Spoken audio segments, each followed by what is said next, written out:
हजरत आलमगीर औरंगजेब रहमतुल्लाह अलैह ने हिंदुस्तान पर 40 साल हुकूमत की। कितने साल? 40 साल। और उन्होंने भी अदलो इंसाफ से हिंदुस्तान को भर दिया।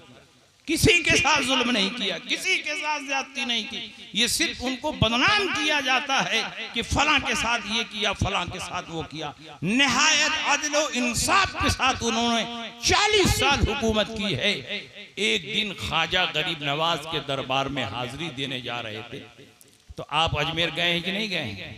देखे होंगे बुलंद दरवाजा जो है, पहला वाला दरवाजा, उसकी सीढ़ियां बड़ी ऊंची है। उसके बाद आप अंदर जाते हैं तो छोटी डेग बड़ी डेग दोनों दाएं बाएं नजर आती है। तो जैसे ही फातिहा पढ़ने के लिए सीढ़ियों पे चढ़ रहे थे तो एक अंधा आवाज लगा रहा था, ऐ ख्वाजा मुझे आंख दे दे। वो मादरजाद अंधा था, नाबीना था। ऐ ख्वाजा मुझे आंख दे दे, ऐ ख्वाजा मुझे आंख दे दे। आलमगीर औरंगजेब खड़े हो गए। कहा कि तुम कितने दिनों से आंख मांग रहे हो? तो कहा 7 साल से। कहा अब तक तुमको आंख नहीं मिली? कहा कि लगता है ख्वाजा साहब की तवज्जो नहीं हो रही है हमारे ऊपर। कहा मुझको पहचानते हो कि मैं कौन हूं? तो उस अंधे ने कहा कि नहीं, मैं तो नहीं पहचानता। कहा मैं शहनशाह हिंदुस्तान आलमगीर औरंगजेब बादशाह हूं। और याद रखो मैं फातिहा पढ़ने अंदर जा रहा हूं, और अंदर से फातिहा पढ़कर आऊं तो तेरी आंख मौजूद होनी चाहिए, वरना इसी तलवार से मैं तेरी गर्दन उड़ा दूंगा। अब इतना कहकर अंदर चले गए। अब ये बेचारा रो रो कर फूट फूट कर दुआ मांग रहा, ऐ अल्लाह मुझे आंख दे दे। अगर आंख नहीं मिली तो आलमगीर औरंगजेब मेरी गर्दन उड़ा देगा। अब सवाल सिर्फ आंख का नहीं बल्कि मेरी जिंदगी का भी है। ऐ मेरे परवरदिगार मेरे हाल पर रहम फरमा। ऐ मेरे परवरदिगार मेरी जान बचा ले, मुझको बख्श दे। ऐ मेरे परवरदिगार मेरी आंखों में रोशनी अता फरमा, मेरी आंखों में बीनाई अता फरमा। थोड़ी ही देर के बाद आलमगीर औरंगजेब आ रहा होगा। अगर मेरी आंख में रोशनी नहीं आई तो वो मुझे कत्ल कर देगा। परवरदिगार मेरे हाल पर रहम फरमा। रो रो कर गिड़गिड़ा कर जब दुआ मांग रहा था तो अचानक उसकी आंख रोशन हो गई, उसकी आंख में चमक पैदा हुई। देखने लगा। जब आलमगीर औरंगजेब आए तो कहा कि तुम्हारी आंख आ गई वापिस?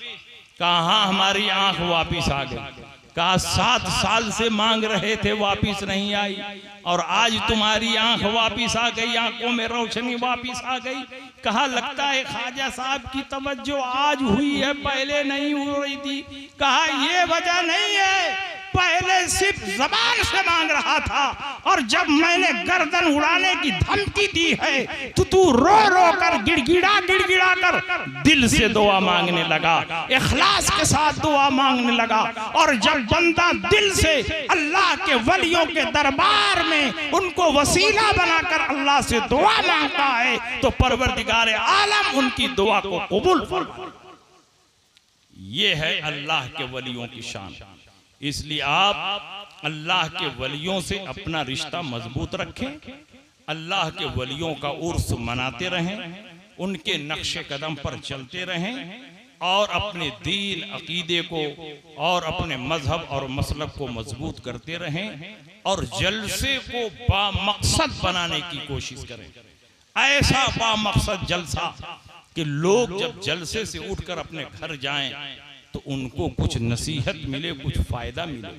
दिन रात नातखानी और कव्वाली करने से आपको कोई नसीहत नहीं मिल सकती है, दीन का कोई फायदा नहीं हो सकता है। इसलिए आप घर जाएं तो इस अज़्म के साथ जाएं कि हम वालिदैन की खिदमत करेंगे, बीवियों के हुकूक अदा करेंगे, अपने बच्चों से प्यार और मोहब्बत करेंगे, और अपनी वो तमाम जिम्मेदारियां निभाएंगे जो शरीयत की तरफ से बाप होने की हैसियत से मुझ पर लाजिम की गई है, शौहर होने की हैसियत से लाजिम की गई है। अल्लाह के नबी ने फरमाया कुल्लुकुम राइन व कुल्लुकुम मसऊलुन अन रियतिही, तुम में से हर आदमी जिम्मेदार है और हर आदमी से उसकी जिम्मेदारी के बारे में पूछा जाएगा। बाप जिम्मेदार है बेटों का, बेटे अगर गुमराह हो रहे हैं तो बाप से पूछा जाएगा। शौहर जिम्मेदार है बीवी का, बीवी अगर बहक रही है तो शौहर से पूछा जाएगा कि कैसे तुम्हारी बीवी बहक गई। इसलिए आप अपने बेटों की आला तालीम और तरबियत करें, दीनी माहौल में अपने बच्चों को पालें। आप अपने बच्चों को डॉक्टर भी बनाएं, इंजीनियर भी बनाएं, साइंटिस्ट भी बनाएं, दुनियावी तालीम भी दें। लेकिन दुनियावी तालीम देने से पहले आप अपने बच्चों को दीन सिखाएं, क्योंकि नमाज फर्ज है तो नमाज के जरूरी मसाइल को सीखना भी फर्ज है। रोजा फर्ज है तो रोजा के जरूरी मसाइल को सीखना भी फर्ज है। अगर किसी पर ज़कात फर्ज है तो ज़कात के मसाइल को जानना भी फर्ज है कि ज़कात किसको दिया जाए न दिया जाए, किस माल पर ज़कात वाजिब होगी, किस माल पर ज़कात वाजिब नहीं होगी, कितने दिनों पर ज़कात वाजिब होगी। इसलिए आप दीन भी सीखें और दुनिया भी सीखें। इसी दीन को सीखने के लिए मदरसा बना है, इसी दीन को सीखने के लिए आपकी मस्जिद में इमाम रखे गए हैं, इसी दीन को सीखने के लिए हमारे बुजुर्गों ने जलसों की बुनियाद रखी। जलसों की बुनियाद इसलिए नहीं रखी गई है कि रात भर आप कव्वाली करें और नातखानी करें, बल्कि जलसे इसलिए किए जाते हैं ताकि आप दीन सीखें, अकीदा सीखें, शरीयत के मसाइल सीखें। इसलिए आप आइंदा जलसा करें तो एक मुकर्रिर, एक शायर, एक अनाउंसर, इशा के बाद जलसा शुरू हो और 12 बजे तक जलसा खत्म हो जाए। वाखिर दावाना अनिल हम्दुलिल्लाहि रब्बिल आलमीन।